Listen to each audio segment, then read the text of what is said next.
We sit here, all of us, right now, having been entrusted with enormous wealth. Now, again, the quantities given in this parable are $50 million, imagine $20 million, okay, $10 million. It's the lavishness, it's the abundance. The parable is meant to communicate enormous wealth given to us as Christ followers. So we are to know we need to know what are these riches I've got. And we're to actually value them.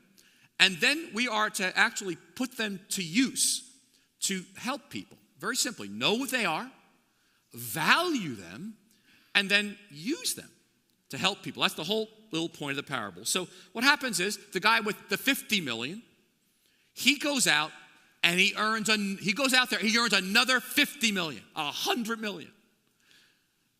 The guy with 20 million, he goes out, puts it to work, and he doubles it. He's got 40 million. All right, now, so here we are.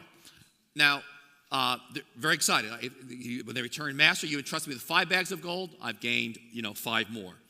And so Jesus says, well done to both of them. Well done, good and faithful service.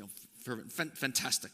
And he says it to both the guy with the 50 million and the person with the 20 million. But the parable climaxes with this fellow in verse 24. Because he has $10 million. Still a lot of money. And he comes and he says, listen, I know you're a hard man. Jesus, and I know you're tough, and I was afraid. So listen, I didn't lose it. I mean, if I gave somebody 10 million and they didn't lose it, I'd be kind of happy. Because, imagine giving somebody 10 million and they come back and they invested it in some crazy stock and they come back with nothing. I want to shoot the guy, all right? So the guy came back with 10 million, all right, but he hid it in the ground. He does nothing with it. And then it's the response of Jesus that's so intense. He says, you wicked, lazy servant. And throw him out, worthless, servant outside. You missed the whole point.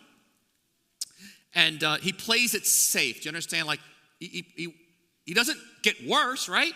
He's keeping it safe and secure. And that's the problem. He makes a stupid choice. It's a lost opportunity. He misses his chance. He doesn't get that who God is, who Jesus is, and how lavish and generous and overwhelmingly kind he is. He sees Jesus as kind of this tight-fisted, hard Lord.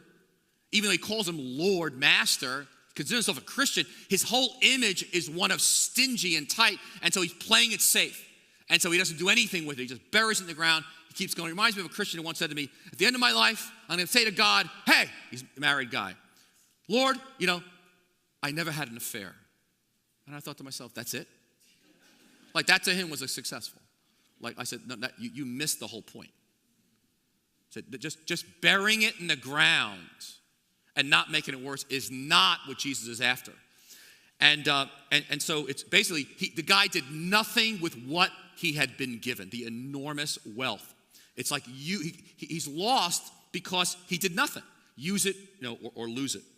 What's so interesting here is if you look at all the warnings about hell in the New Testament from Jesus, and there's some really intense ones like this one, every time Jesus speaks about hell, he is speaking to people who consider themselves believers. He never talks about hell to people on the streets, tax collectors and pagans. He speaks about hell to those who are in church, to warn about wasting your life, about being asleep. It's not for murder this person goes to hell. It's not for immorality. It's not for stealing. It's for refusing to take this incredible wealth given as a gift and actually going out to serve other people with it. For that reason, the person is lost at the end. And it is meant to shock us. So the question is, knowing our treasures, valuing them, and using them to help others is the most important decision of your life as a Christ follower. I want to say it again. This one decision informs every decision you make the rest of your life.